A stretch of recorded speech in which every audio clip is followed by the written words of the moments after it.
10 কেজিওয়ালা একটি কাতল মাছ নিয়ে ভাইয়া গেল তার প্রথম শ্বশুরবাড়িতে জামাই বাজার নিয়ে। সাথে আমরা বোন পার্টিরা তো আছি। হ্যালো এভরিওয়ান, আই হোপ সবাই ভালো আছেন। আমি আল্লাহর রহমতে অনেক ভালো আছি। Welcome back to my another new blog.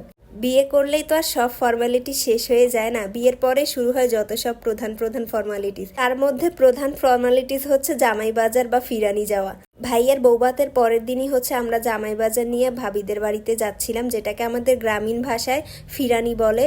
আমাদের ইচ্ছে ছিল এই জামাই বাজার বা ফিরানি নিয়ে আরও 2-3 দিন পরে যাওয়ার জন্যে, কারণ বিয়ে শাদির একটা ঝামেলা গেছিলো। এর মধ্যে আবার চাচ্ছিলাম না যে এই তাড়াহুড়ার মধ্যে সব কিছু কমপ্লিট করে ফেলি। কিন্তু যেহেতু তানভীরের অফিস খোলা, ওর তো ঢাকায় চলে যেতে হবে, তাই ভাইয়া বলল 2 দিন আগের যাওয়ার যা কথা 2 দিন পরে যাওয়া একই কথা। তাই তানভীর ভাই থাকতে থাকতে আমরা হচ্ছে এই ফর্মালিটিসটা শেষ করে ফেলি।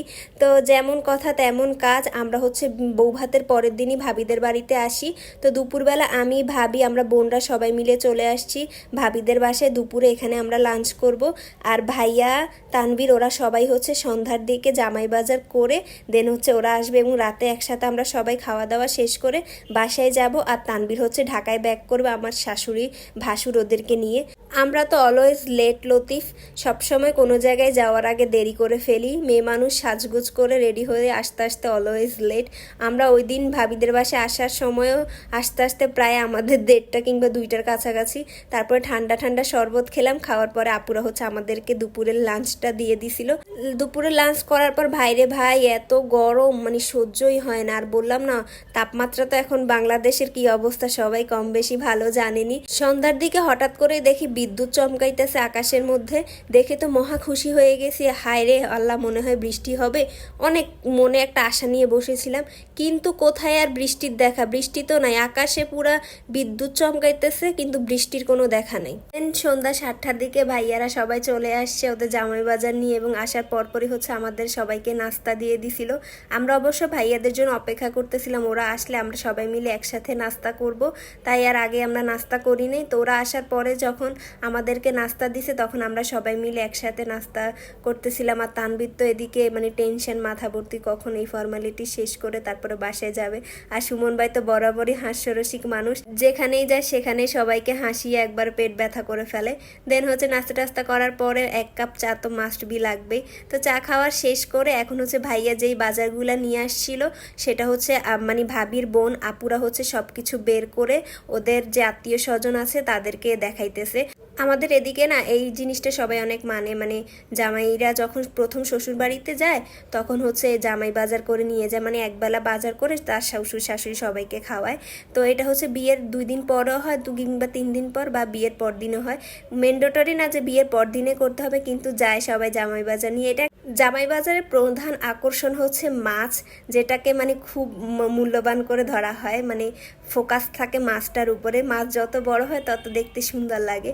মাছ থাকে, মুরগি থাকে, গরুর মাংস, তারপরে মুরগি রান্না করার জন্য হলুদ মরিচ তেল, যাবতীয় রান্না বান্না করার জন্য যত কিছু লাগে সব কিছু থাকে।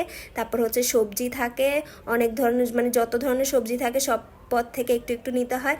আর হচ্ছে বাচ্চাদের জন্য চিপস থাকে। তো সাদাত ভাইয়া হচ্ছে এই মাছটা কেটে আপুদেরকে হেল্প করতেছে।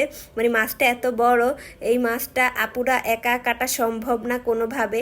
তাই হচ্ছে ভাইয়া হচ্ছে মূলত মাছটা কাটে, আর আপুরা হচ্ছে ভাইয়ার হেল্পার। সেদিন যদি সাদাত ভাইয়া না থাকতো আমার মনে হয় আপুরা নাকানি চুবানি খাইতো এই মাছটা কাটার জন্যে।